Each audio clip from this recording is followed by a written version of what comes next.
자, 이제 전후남북한 갑시다. 전후남북한. 자, 여기서부터가 좀 복잡하죠. 자, 이승만 정부의 발췌 개헌 갑시다. 6.25 전쟁 직전 제2대 국회의원 선거니까 몇 년이에요? 50년이죠. 자, 이때가 5.10 총선거에 불참했던 중도파 민족주의자와 이판적인 무소속 출마자가 다수 당선됩니다. 그리고 전쟁 중에 일어난 국민방위군 사건, 왼쪽 보세요. 국민방위군 사건.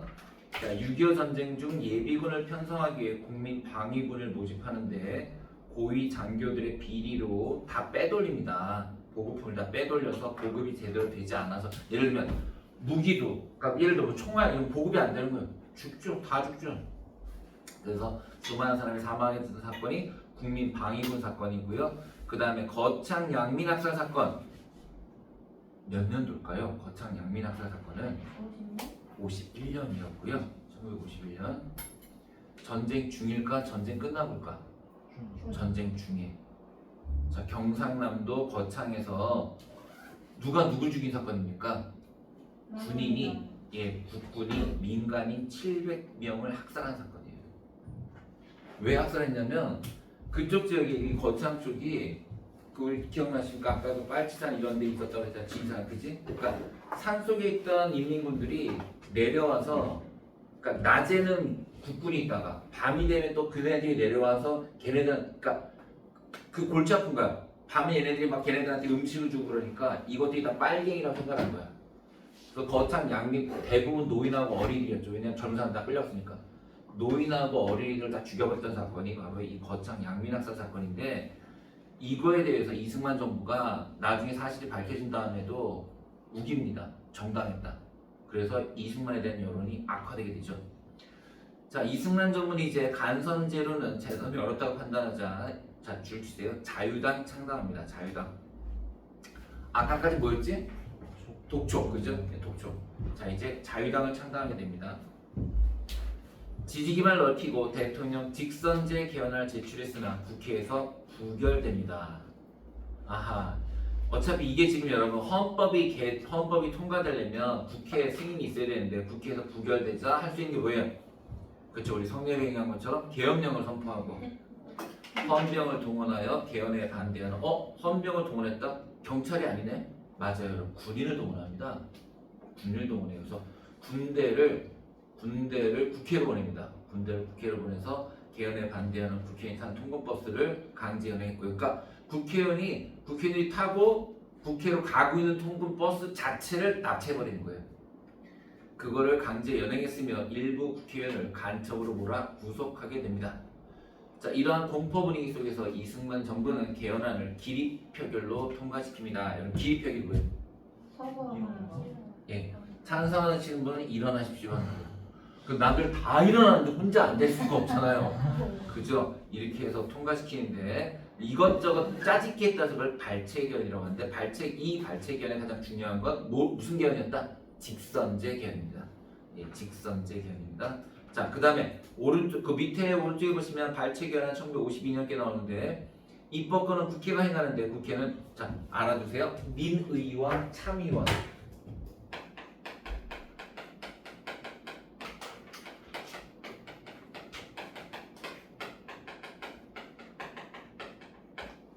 어떻게 나올 수 있냐면 1952년에 개헌은 양원제를 채택하고 있다. 그때 양원제 채택한 양원 2개의 의원을 쓰시오. 그럼 여러분들은 민의원, 참의원, 민참 써주셔야 돼요. 근데 양원제를 하면 대통령이 뭐가 좋아요? 좋을 거 없죠. 근데 왜 의도한 거예요? 이거 남조선 과도 입법을 해서 윤석열 이것이 아닌데. 아니. 그냥 뽑을 때 예를 들어 반은 국민들이 뽑으는, 반은 그 미군정이 뽑고 그랬다는 뜻이고, 이거는 미국 흉내내라는 거예요. 왜냐면 이승만이가 철저하게 미국 사람이었기 때문에 미국 흉내내는 거예요. 이게 상원 하원이야. 상원 하원. 근데 이거는 하려다가 안 된 거고. 그리고 참사대안이 내가. 그치. 맞아요. 그러니까 이거 이제 이승만의 이건 뭐였냐면, 이게 하원에서 예를 들어 하원에는 자기 반대파가 많을 수도 있잖아. 하원에 통과되더라도 상원에 통과가 안 되면 무산되거든요. 그럼 이승만 입장에서는 인원수가 적은 상원만 잡으면 되는 거야. 그래서 했던 건데 어쨌든 그렇게 구성된다로 되어 있습니다. 자, 다음 페이지. 이승만 정부 이제 영구 집권을 모색하게 됩니다. 발췌개헌이 이승만은 직선제기하면서 반공을 내세우면서 저 놀라운 건 여러분 지금 이때가 언제예요? 1952년이면 전쟁 중이에요. 전쟁 중. 예, 미친놈입니다. 전쟁 중이죠. 자, 6.25 전쟁 직후 자유당은 장기 집권을 위해 현임 대통령이 한해서 연임 제한을 없애자. 양심이 있어서 다음 대통령은 안 되고 이승만만 없애자라는 내용의 개헌안을 국회에 제출합니다. 개헌안은 자, 이 당시 여러분 국회의원이 203명이었는데 3분의 2를 초과한다라고 돼 있거든. 그 3분의 2가 얼마냐면 135.33. 그 넘어야 되니까 얼마야 돼 원래는? 136이어야 되잖아요. 근데 자유당이 136명이었는데 한 명이 잘못 찍어서 35대. 근데 아무튼 이 미친놈을 떠나서라도 어떻게든 통과시켜야 되잖아. 그러니까 갑자기 누가 나타나요? 서울대. 네, 수학자가 나타나요. 수학 교수가 나타나서 이런 거 원래 버리는 거다. 이런 말도 안 되는 소리 했어. 이런 거 원래 버리는 거다. 원래 버리는 거다. 그 135가 맞다라고 느껴가지고 135로 통과가 되는 그게 바로 4.4.5의 개헌이 되죠. 개헌 후 실시된 56년 제3대 대통령 및 4대 부통령 선거에서는 자, 개표 중단 등 혼란스러운 분위기 속에 진행됐는데 이 선거에서 민주당 후보 누구? 신익희 씨가 갑자기 사망하면서 이승만은 대통령에 당선되고요. 이때 봐봐 아까 나왔던 조봉암이 예상보다 많은 표를 얻었고 부통령에서도 여러분 이기붕이 누굽니까? 이승만의 양자예요. 이승만의 양자. 양자도 반대편. 아니. 얘가 졌잖아. 뭐 이게 4.19혁명의 계기가 되잖아. 대통령이랑 대통령의 서로 달라가지고. 아니 장면이 됐으니까. 아 그게 이거. 이것 때문에 다음에 무조건 이기붕을 부통령으로 삼으려고 했던 거지. 이때 졌어. 근데 이거 조봉암이 수립됐을 때는 같은 편이었잖아. 용민이랑. 그치. 근데 왜 갑자기 반대? 얘가 진보당을 만들잖아. 진보당을 만들면서 완전히 이 좌쪽으로 가거든. 왼쪽으로. 라인이 바뀌네. 자, 부통령 선거에서는 민주당이 장면이 이기게 됩니다. 이 장면이 나중에 뭐가 됩니까? 내가 제2공화국의 총리가 되죠. 그 제2공화국의 대통령 누구였거든? 윤보선이었고. 자, 권위주의와 반공주의로 갑시다. 제3대 대선거에서 무소속 후보로 나선 조봉암은 평화통일을 구로 내걸고 많은 표를 얻습니다. 그러자 이승만이가 국가보안법 위반과 간첩 혐의를 지어 사형에 처해버렸죠. 죽여버렸죠. 이걸 무슨 사건이라고 하면 진보당 사건이라고 하거든요. 그리고 국가보안법을 개정하고 경향신문을 폐간합니다. 거기다가 거기 여러분 동단위로 뭘 조직했다고요? 국민반. 예, 그런 거 낼 수 있어. 동단위로 조직한 거. 국민반. 이게 국민반. 동단. 그러니까 동단이니까 1동, 2동, 3동이네. 자, 이렇게 해서 정부의 정책을 선전하고 선거에 국민반 조직이 동원되기도 한다. 그 이런 거야. 이게 지금처럼 뭐 큰 게 아니라 좀 지금 통단위 통. 그래서 통장이 있는 것처럼 그렇게 해가지고 해서 감시하는 거야. 그리고 반공을 강조한 서적과 잡지를 배부하여. 근데 여러분 이게 박정희 때까지도요. 반상이라는 거 있다고 아세요? 반상이? 네. 니네가 아는 세대인가? 아 그래요? 반상이가 박정희 때까지만 해도 반상이 전두환까지도 있었나? 반상이 그냥 친목 자결 아니에요? 원래 만든 이 국민반이 그 시초인 거야. 자발적 거기가 일사천가 반상이에요. 아니에요? 그쵸? 그걸 모여가지고 정부 정책을 홍보하는 거야. 그냥 좋아서 모이는 게 아니라? 원래 박정희 때 반상회도 전부 그거예요. 그런 나중에 이제 모여서 할 일이 없으니까 좀 그런 모임이 된 거지. 원래는 정부 정책을 홍보하는 거예요. 원래 공식적으로. 네. 자, 조봉하면 사용각은 넘어가시고 이제 원조를 바탕으로 저는 복구사 봅시다. 6.25 전쟁은 한국 경제에 큰 타격을 주는데요. 여러분 5번째 줄 정전 이유. 전쟁 끝난 거 아니에요? 왜 정전이야? 정전이 맞죠? 예, 정전이 맞습니다. 안 끝났습니다, 전쟁. 이승만 정부는 경제를 안정시키고 한편의 사업체를 재건하는 힘을 쏟습니다. 귀속 재산을 민간에 매각했고 원정 물자를 중심으로 분배해서 경제 발전을 꾀합니다. 전후복구엔 미국의 원조가 가장 큰 힘이 됐는데요. 이때 밀, 면화 등 뭐라고요? 농산물이에요. 꼭 기억하세요. 농산물이에요. 진짜? 네. 300 도? 선생님은 PPT에 넣어놓고 이거 하려고 했는데 못하겠다고. 아, 맞아. 이거 X 안 치고 하는 넘어가고. 거. 아 그래? 네. 아, 이거 하나 더 했잖아. 300이야. 이렇게 그러니까 이게 PPT에 있었잖아요. 근데 그냥 그러네. X 치고 넘어가라고. 아하. 새마을 운동 하나 있어. 북한 1인 독재도 안 한다는 거잖아. 그리고 이것도 안 해요. 유신체제에서 경제개발 3, 4차도 안 해요. 아 그래? 그냥 정치사만 하는. 그 사실 경제개발 계획을 박정희 치적으로 보기 어려운 이유가 뭘까요? 허정이 시작해서. 맞아요. 그 원래 작년 정부가 추진하던 건데 그거 뺏어간 거예요. 지가 한 것도 아니에요. 자 그러면 이제 여러분 그 다음에 3.15 북한은 원래 안 와. 자 이제 3.15 부정선거 가봅시다. 1960년 제4대 대통령 선거 선거유세 도중 조병욱 사망, 이승만의 당선이 확실시되었다.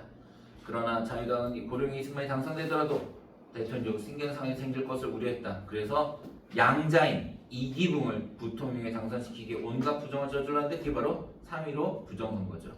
그 결과 이기붕은 100%가 나왔는데 그럼 안 되니까 득표율을 79%로 조정하는 양아치 짓을 하죠.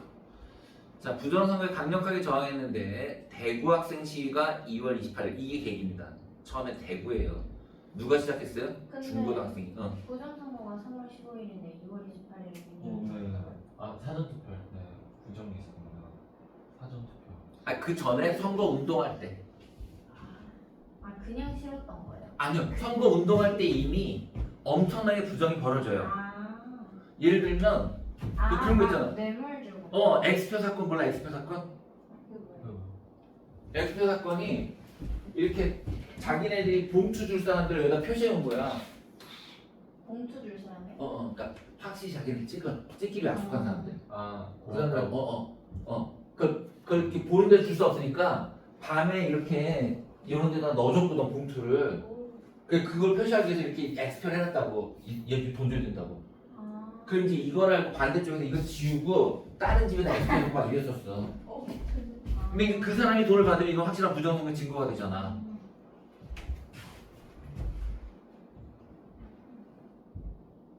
진짜 장난 아니었죠. 자, 선거 당일인 3월 15일에는 이미 그러니까 선거운동하는 내내 부정선거가 판을 칩니다. 자, 결국 3월 15일에 전국적으로 규탄 시위가 일어났고요. 자, 결국 마산에서 학생 이름 누굴까요? 얘는 안 된다. 너 유명하면 안 된다 그랬지?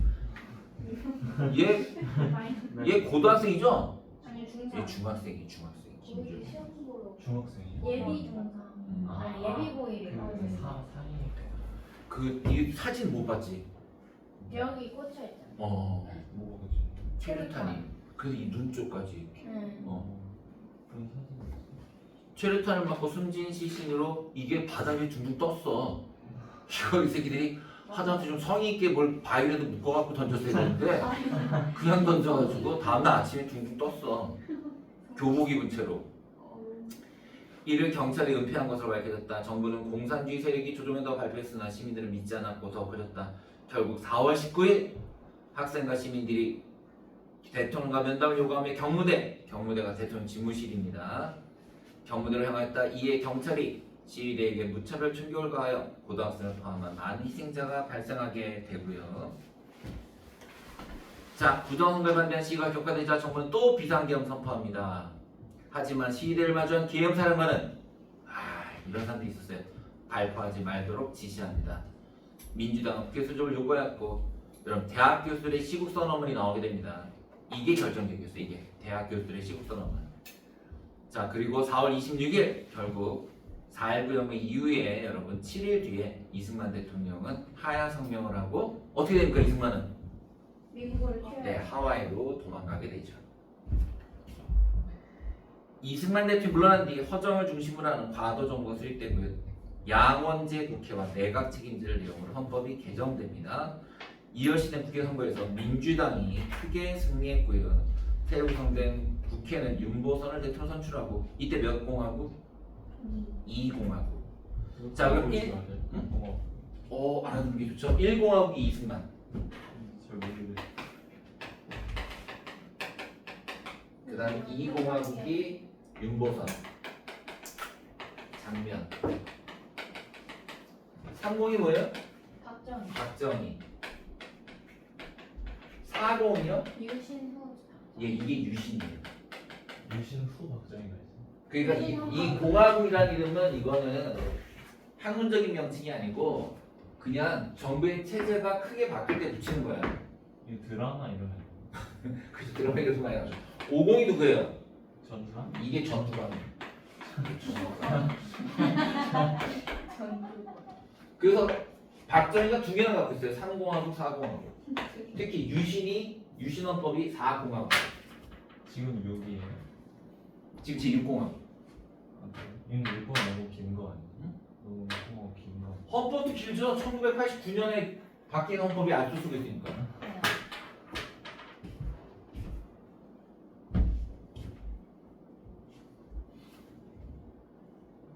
자, 이제 이 공화국이 시작됩니다. 작년 내각은 부정선거 관련자를 처벌하고 윤보선이 대통령인데 왜 작년 내각이에요?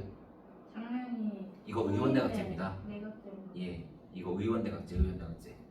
의원 내각제고 이때 진짜 양원제 국회가 설립이 되죠. 이때 양원이었어. 네, 이때 양원제예요. 근데 과도정부가 네, 근데 이게 그럼 과연 양원이 설립은 됐을까요? 아니요? 예, 이게 선거를 두 번 해야 됩니다. 민의원, 참의원. 근데 민의원은 설립이 됐어요. 하원은. 근데 참의원 뽑기 전에 쿠데타가 일어나요. 예. 그래서 이 양원제가 실제로 발족을 못합니다. 근데 이거 과도가 음. 안 좋은 의미 아니면 그냥 이름 붙였는데 과도정부. 아 중간에, 그러니까 이승만은 물러갔는데 아직 안 뽑았잖아. 그래서 그 사이, 과도기의 정부. 자, 사회 곳곳에서 그 다음에 지방자치도 기억하세요, 여러분. 이때 지방자치 실시됩니다. 지방자치제 경제개발 5개년계 다 발표됩니다. 그러니까 좋은 건 다 발표됐어 이때가. 한편 민주화운동이 이게 문제였습니다. 민주화운동이 활발하게 일어나면서 학생들은 학업 민주화, 노동자들은 노동 민주화, 유교는 유가족들은 진상조사. 사실 있잖아 이게 이런 민주화운동이 활발한 거는 좋은 거잖아. 아니 사실 좋은 거지. 근데 여기 안 좋다. 그치. 좋은 건데 당시로선 맨날 이렇게 독재 정권만 있던 사람들이 볼 때는 왜 이렇게 혼란스러워라고 하게 되자 박정희가 아싸 지금이네 하고 뛰어나가게 되지요. 자, 결국 장면 내각은 국정을 안정적으로 운영하지 왜? 세지 못했습니다. 너무 민주적이었어요. 자, 그러자 이제 군사정부 들어섭니다. 자, 4.19 혁명 이후 민간의 평화통일운동과 정부의 군대개혁 정책에 군부 일부에서 불만이 높아지는데 이거 왔을 것 같은데.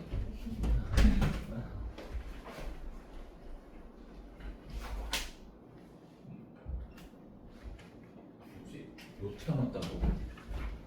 30분 됐는데 지금 왠지. 자, 박정희 5.16 군사정변을 일으켜서 봐봐. 이제 5.16 군사정변으로 나오잖아요. 내가 학교 다닐 때 뭐라 배운지 아니? 성령? 5.16 혁명. 5.16 혁명. 5.16 혁명으로 국가를 재건하시고 이게 그치 그때는 하시고지 국가 재건해 최고위. 입법행정 사법권을 장악하고 군정을 실시하게 됩니다. 근데 박정희가 그랬어. 자기는 2년만 하고 내려갈 거. 아니 불행한 군인이다. 네. 그렇게 얘기했어. 나는 원래 군대에서 몸을 바치려고 했는데 내가 이렇게 나온 건 너무 나는 불행합니다. 절대로 군복을 입고 정치하지 않겠다. 그래서 어떻게 벗고 군복을 벗고 정치했죠. 그죠? 원래 이분은 어디 출신이세요? 일본 육군사관학교 그죠? 일본 진짜요? 네, 그 전에는요 만주 육사 출신이에요 처음에. 네? 만주 육사 출신이었는데 그건 2년제거든. 만주 육사 출신으로 거기서 최우수상을 받아요. 최우수상을 받아요. 그러니까 그 수많은 일본인들을 제치고 최우수상을 받아가지고 천황의 표창장을 받습니다. 한국인. 그래서 소원이 뭐냐 그랬더니 이걸 뭘 들어주겠다 했더니 일본 육사에 가서 제대로 배우고 싶다. 그리고 만주 그 사관학교를 나오고 독립군을 엄청나게 잡습니다. 그래서 일본 천황이 매우 기뻐합니다. 시애파였던 거예요? 네, 상식의 문제. 다카키 마사오잖아요. 박정희 원래 이름이 몇 다카키 살에 몇 마사오예요. 년에 태어나신 분인데요? 이분이요? 이분 몰라? 에? 이분 진짜 아니, 너 몰라? 신인 활동을 했을 정도로 나이가 많았다고요? 네, 헐. 독립군 엄청 잡았어요. 다카키 마사오 씨. 그렇구나. 그래서 그래서 일본 육사 가가지고 일본 육사 졸업하고 한국에 와서 그거를 한국 육사라고 우기고 있는 거야. 원래 일본 육사 출신이에요. 그러면서 이제 한국 육사로 최초로 졸업하게 된 애들이 누구예요? 1917년생이에요. 근데 유관순보다 동생이야. 이건 그렇지. 그래서 한국 육사를 이제 최초로 졸업한 애들이 전두환이에요. 그래서 전두환이가 그 앞 사람들하고 싸웠던 게 그 앞 사람 전부 일본 육사 출신이다. 박정희를 비롯한. 우리 그걸 또 그래서 걔네들은 진짜 육사가 아니다고 싸웠던 거예요. 박정희 유명하신 분이죠. 다카키 마사오. 형은 또 저기였잖아. 남노당. 형은 좌익이었어요. 본인은 친일이고 형은 남노당이었어요.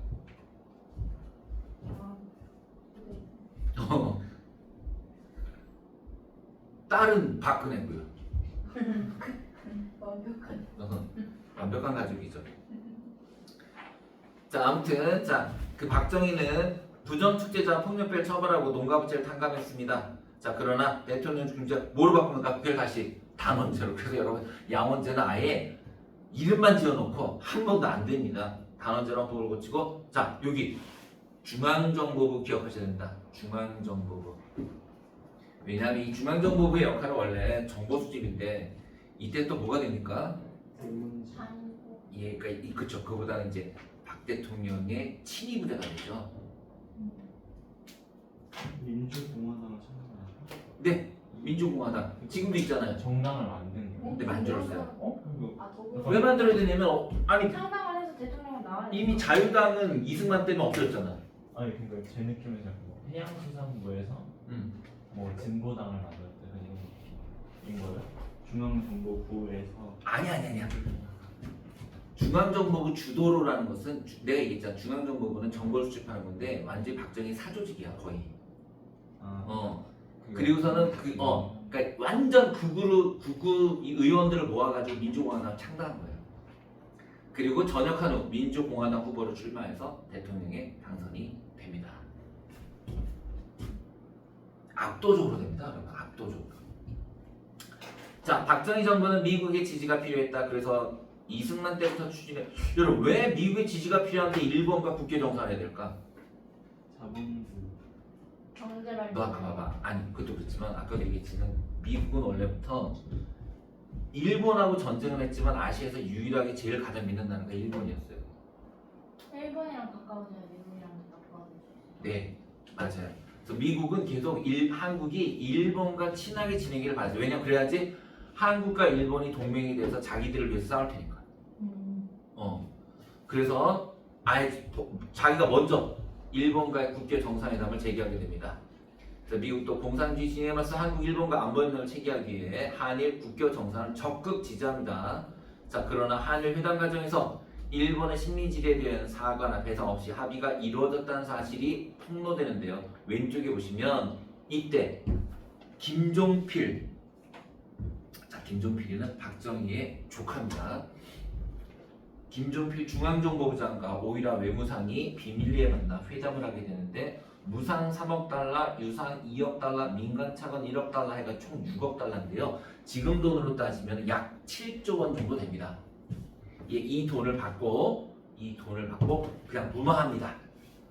자, 그러자 학생들은 굴욕적 대일 외교 반대, 그 불법적 친일 정권 반대 등을 내세우며 육상 시위를 대대적으로 전개했고요. 정권 퇴진을 요구하게 됩니다. 이때 정부는 또 이놈의 개혁을 선포하고, 예, 그러니까 국민의힘이 얘기하는 게 이거 원래 대통령이 정당한 권한이라 얘기하는 게 그동안에 너무 많이 했습니다. 요새 연도 1965년에 그렇게 반대했음에도 불구하고 한일협정을 체결하고요. 그때 받은 돈으로 어떤 회사를 만들죠? 그 7조 원으로 포항제철이에요. 포항제철. 그래서 요번에 그 윤석열 대통령이 그거 한 거 있잖아. 제3자 배상. 일제 우리가 끌려가가지고 징용당했지. 그치? 여러 군데 가서 일했잖아. 그러면 그때 월급 못 받았잖니. 밑집이 중공업 이런 데 가서 일했던 사람 우리나라 노동 돈 못 받았거든. 그거를 재판을 해서 이겼어요. 우리나라 노동자들이. 그래서 그 기업들이 배상을 해야 되는데 그 기업들 입장에서는 이걸 인정하면 그때 월급을 지금 가치로 환산해 줘야 되거든. 그 돈을 주기도 싫은 거야. 그래서 계속 재판 미루면서 안 주고 있었거든. 근데 기시다랑 윤석열이 만나갖고 기시다가 이것 때문에 좀 한 꼴쩍지게 나왔더니 윤석열이가 그거 내가 해결할게. 그거 포항제철이 주면 돼. 라고. 네? 그게 그럼 그걸 2 주면 된다고? 네. 근거가 뭐였냐면 65년에 일본 정부가 준 7조 원을 가지고 포항제철을 만들어서 포항제철이 이렇게 큰 회사가 됐으니 그게 일본 일본의 도움을 받은 포항제철이 일본을 대신하여 징용병들에게 급여를 지급해야 된다. 아니지. 이렇게 해서 요새 도장 찍었잖아. 회사들도 인정을 안 한 거를. 포항제철을 윤석열이 시키니까 네 하고 주겠다는 거야. 와. 그래서 일본 정부가 윤석열 진짜 잊지 마. 윤석열 잊지 마. 야 이 새끼 65년 이후 해결 못한 걸 윤석열이 한 방에 해결했다고 그렇게 좋아했잖아. 괜찮습니다. 무효화하면 됩니다. 정부가 바뀌었기 때문에 무효화하면 됩니다. 무효화가 돼요? 다시 돌게. 어차피 그 국회 통과도 안 됐고요. 자 다음 이제 베트남의 국군 파병 가봅시다. 자 베트남의 국군을 파병하는데 1966년 오른쪽에 여러분 브라운 각서 보세요. 브라운 각서. 자 브라운 각서는 대한민국 국군의 현대화 계획. 이게 뭔 말이에요? 미국. 그쵸. 베트남에 국군을 보내면 한국군에게 한국군 현대화 계획을 줬겠다라는 거예요. 자, 이를 통해 미국의 지지력과 정부를 안정시켰으며 경제개발에 필요한 기술과 차관을 제공받게 됩니다. 파병된 군인의 송금, 군사물 등등등으로 사실 여러분 6.25 전쟁 때 가장 큰 이익을 본 건 어느 나라예요? 일본이에요. 일본. 왜냐하면 미국의 군수물자 전부 일본이 만들어서 되거든요. 그래서 일본 경제 발전에 크게 기여하는데 거꾸로 이번에는 월남전으로 크게 이익을 본 게 우리나라였습니다. 예, 그 파병된 군인의 월급도 워낙 많았던 데다가요. 그 다음에 그 과정에서 특히 그 과정에서 엄청나게 커서 재벌이 된 회사도 있는데 그 베트남으로 물자 나르다가 대한항공이요. 대한항공. 네, 한진해운 한진 주식회사 한진 택배하는 한진이 그 당시에 트럭 가지고 미국 물자 나르던 일이에요. 근데 그게 한 번은 배가 월남에 그 배가 풍랑 때문에 못 갔어요. 그 미군들이 차질을 빚게 되자 한진이 헬리콥터를 몽땅 동원해가지고 실어 나른다 헬리콥터. 그래서 미군이 크게 인정받아가지고 모든 물자를 다 몰아주죠. 그래서 인천에서 택시 운전하던 조주근이가 대한항공 회장이 됩니다. 그 사건 전부 이때예요. 자, 그러나 많은 군인들이 고엽제 피해로 고통을 받고 있고 그뿐만 아니라 국군에 의해 베트남 민간 설마 국군에 의해 베트남 민간이 죽지는 않았잖아요. 많이 죽었는데요. 여러분 그 당시 베트남 사람이 무서워한 게 미군이 아니라 한국군이에요. 왜냐면 미군은 민간인을 안 죽이거든요. 근데 한국군은요 누가 빼통인지 누가 아닌지 모른다라는 명분으로 그냥 화염방사기로 그냥 말을 그냥 태워버려서 바뀌었어요. 예. 그래서 제일 무서워했던 게 한국 사람들이에요. 자 이제 삼성기업 가봅시다. 경제성장으로 지지기반을 확대한 박정희는 1967년 다시 대통령 선출되고요. 1968년 북한 도발 그게 뭐니? 그게 김신조 사건. 그래, 그게 김신조 사건. 이게 쳐들어가요? 네네. 몇 명 할게요 그때? 11명? 31명이에요. 그 실미도에서 키웠던 애가 못 따라왔다고. 맞아. 잡혔어 그랬잖아. 왜 왔어 그랬더니 박정희 목 따라와서다 그랬어요. 왔어. 폐기. 시킨 겁니다. 시킨 거예요. 그렇게 좀 과격하게 나가라고 시킨 거예요. 왜냐면 김준호는 전향한 덕분에 잘 먹고 잘 살았어요. 한국 와서 결혼도 하고 한국은 네. 예, 결혼됐어요. 북한에 있는 첫째 딸 버리고 해서 다시 결혼했어요. 그렇게 좀 한국에서 잘 사는 사람들이 몇 명 있어요. 이윤평 대위. 이윤평 대위는 북한에서 중대장 부인하고 바람피다 걸려요. 대놓고해서 예. 그래서 그냥 그것도 있잖아 현장에서 걸려요. 현장에서. 그러니까 진짜 러닝셔츠 바람으로 막 뛰었어요. 막 뛰어가지고 그냥 뛰어가지고 비행기를 타고 넘어버린 거예요. 탈북하게 이렇게 싶어. 아니 근데 아 왜냐하면 그 당시 걔가 타고 온 비행기가 미그 저 최신형기였어. 그래서 그 돈 다 받습니다. 이윤평 대위는 비행기 값을 현금으로. 자 아무튼 가봅시다. 자 이제 박정희 다시 선출됐고 68년 북한의 도발이 이어지자 향토 예비군 줄세요. 향토 예비군 창설. 68년 뭐 때문이야? 김신조 사건 때문에 향토 예비군을 창설하고요. 학생들에게 군사력 이걸 뭐라 그럴게요? 교련이라서 교련. 그 밑에 보면 여러분 그 군인이 아니에요. 학생들이에요. 대학생들. 이건 여러분 전 두강시 때까지 계속 이어집니다. 그럼 고등학생들도 교련했어요. 교도학생들도. 총검술 같은 거 배우고 그랬어요. 총검술. 자, 그리고 국민교육 헌장을 발표하고요. 대통령 3회 연임 허용을 중심으로 한 개헌을 추진하게 됩니다.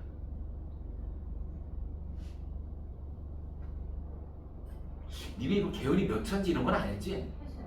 네? 근데 그거 대로 외우지 말고 시간에 순서대로. 근데 저희 반에서 그럼 이 대통령 3회 연임 허용이 몇 차 개헌일까요? 근데 프린트에 적어 있지 숫자로 않아? 막 1, 2, 3, 4, 아니, 5, 6, 7, 8. 프린트에 적혀있겠나? 몇 차? 아니 몇 찬지는 써. 몇 차는 찾아 있어. 근데 근데 몇 삶이 많아서. 순서대로 나열하지 않아. 절대 연도 외우는 건 안 좋아하는데 순서 외우는 거 좋아.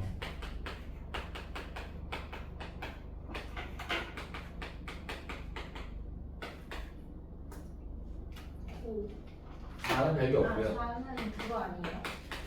3위로 부정선거. 그래서 4차 별게 없고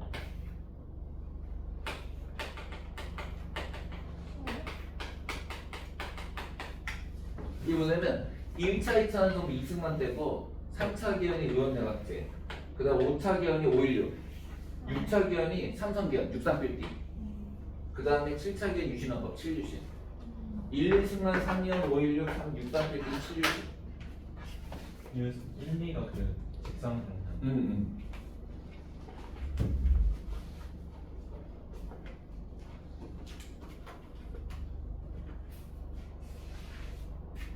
자 그리고 이제 대통령이 또 당선이 됩니다. 자 이제 유신 갑시다. 유신.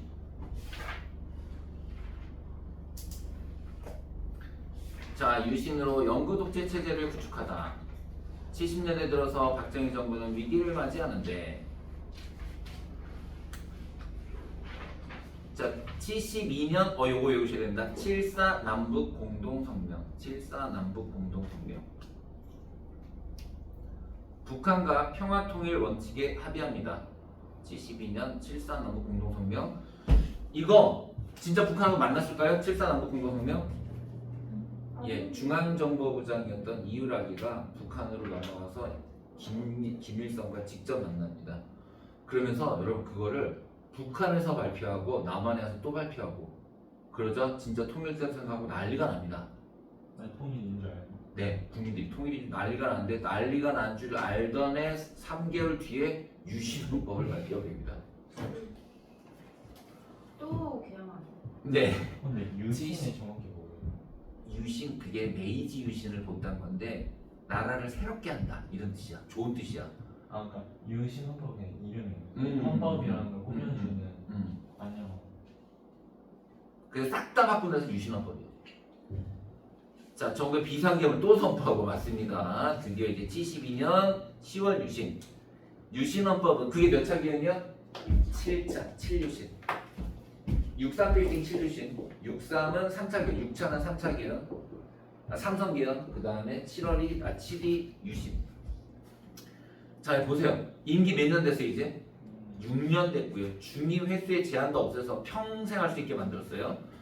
그리고 국민 직접 선거에서 통일주체 국민회의 내로 사진 보세요. 통일주체 국민회의 장충체육관입니다 저희가.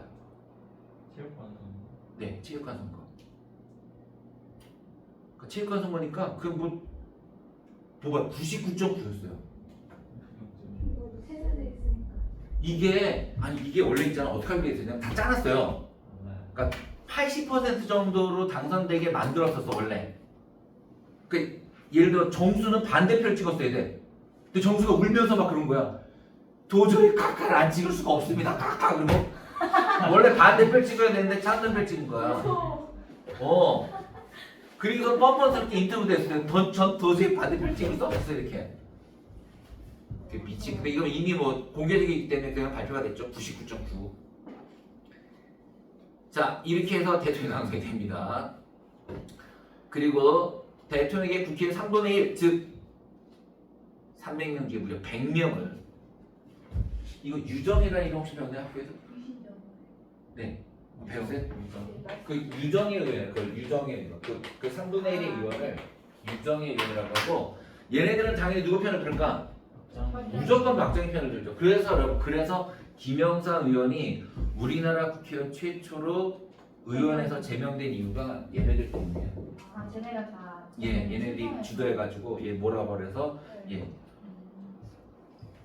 왜냐하면 200명 이상이면은 제명시킬 수 있으니까 얘네가 이미 100명이고 나머지 뭐 또 그 공화당 출신 의원들이 있으니까 당연히 되죠. 국회 해산권 여기 이때 국회 해산권 있었습니다. 국회 해산권 지금 있나요? 없습니다. 국회 해산권 있던 유일한 때가 유신헌법이에요. 국회 해산권이 있었던 유일한 때가 바로 유신헌법입니다.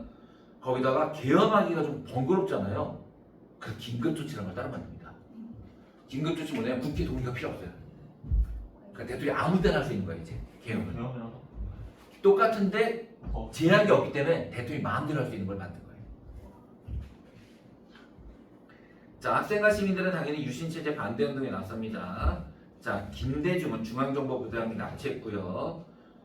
자 왼쪽에 보시면 인혁당 사건이라고 했습니다. 75년 인혁당 사건. 자 인혁당 사건은 이건 진짜 좀 심했는데 그 전까지는 그냥 간첩 조작을 했어도 그냥 뭐 바보 같은 일반인들을 간첩으로 몰아서 그냥 없앴는데 이때는 여러분 좀 괜찮은 사람들, 좀 지식인들을 싹 다 인혁당이라는 이름을 해가지고 다 사형시켜버립니다.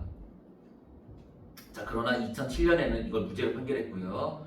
아무튼 장주나 백계한 등이 중심이 되어 개헌청은 100만이 서명을 벌였고요. 긴급조치를 잇따라 발표하면서 비판 억누르고 민청학년 사건, 인혁당 사건 등으로 간첩 사건을 조작해서 민주화운동을 탄압하게 되고요. 이때 이걸 조작했던 검사가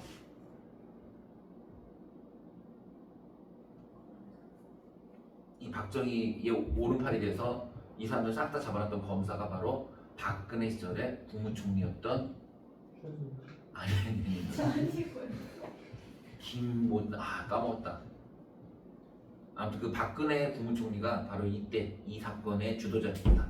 그러니까 그 사람은 아버지와 딸에게 그 대를 이어서 충성한. 그렇게 맞아요?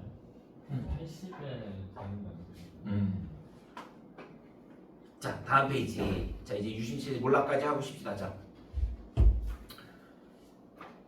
박정희 정부의 탄압에도 민주화운동 계속되는데요. 특히 천주교 그 유명한 정의구현 사재단이 그때 조직됩니다. 정의구현 사재단.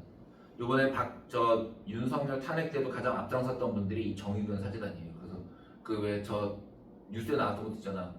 그 용산에서 이무기가 내려 나라를 망치고 막 이런 거 공개적으로 말했던 분들이 이 정의구현 사재단입니다. 자 함석헌 김대중 등은 명동성당에서 3.1 민주 구국 선언을 발표하는데요. 왜 명동성당에서 했을까? 박정희가요 카톨릭 신자가 아닌데도 불구하고 그 명동성당은 인정을 해줬어요. 그래서 명동성당으로 들어가면 약간 소도 같아가지고 명동성당에는 한 번도 군대를 투입하지 않았습니다. 여기로 들어가면 무조건 아무도 못 잡았어요. 자 유신체제 무너집니다. 이제 70년 후반 긴급조치 위반 것은 늘어나고요. 제2차 석유파동으로 경제는 침체됩니다. 박정희는 간접선거에서 또 9대 대통령이 당선되지만 국회의원 선거에서는 야당이 여당을 앞지르게 됩니다. 이건 직접이었어요. 국회의원. 국회는 무조건 직접이죠. 자 1979년 8월 아까 그래 현사가 찍었던 YH 무역 사건 거기 그래 사진 나오네. 김경숙 씨 사망.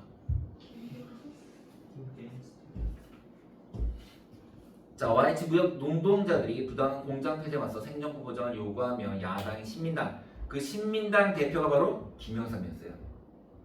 당사에 농성을 벌였다. 경찰이 이를 강제로 해산한 과정에서 노동자 한 명 사망하고 야당 의원과 기자도 부상을 입었고 김영삼은 국회에서 강제로 제명되게 됩니다. 자, 이때 김영삼이가 원래 어디 사람이에요? 그것 때문에 부마 사건이 일어나는 거예요. 아, 그렇죠. 예, 김영삼이가 국회에 제명되자 이때만 하더라도 부산 마산이 완전 좌파였어요. 그래서 어쩌다. 네, 그럼 일이 확 바뀌었는데 옛날에 그랬어요. 독재타도 유신철폐를 외치며 부마 민주항쟁을 벌이게 되고요. 정부는 계엄령을 선포하고 군대까지 동원했으나 인근 공단까지 확산됩니다. 이때 차지철 대통령 비서실장이 이런 제안을 합니다. 부산 마산을 군대로 그냥 쓸어버리자. 한 1000명만 죽여버리면 문제 해결된다. 예, 그래서 그거를 막기 위해서 김재규가 차지철을 쏘죠. 그게 언제입니까? 1979년 10월 26일.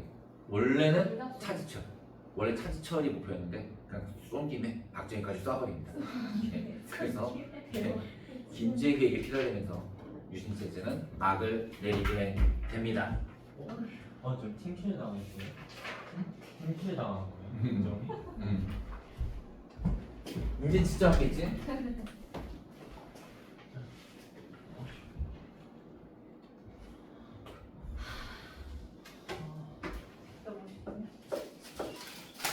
뭐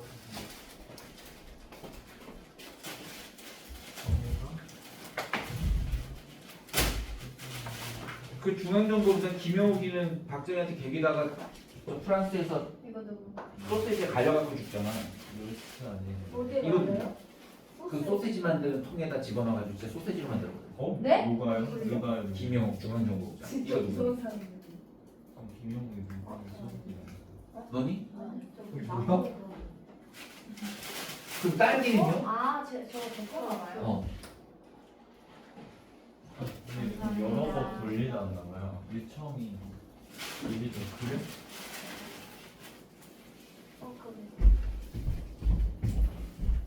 니께 굵은 걸까? 네. 감사합니다. 저도 붉은 거. 너도 굵은 거야?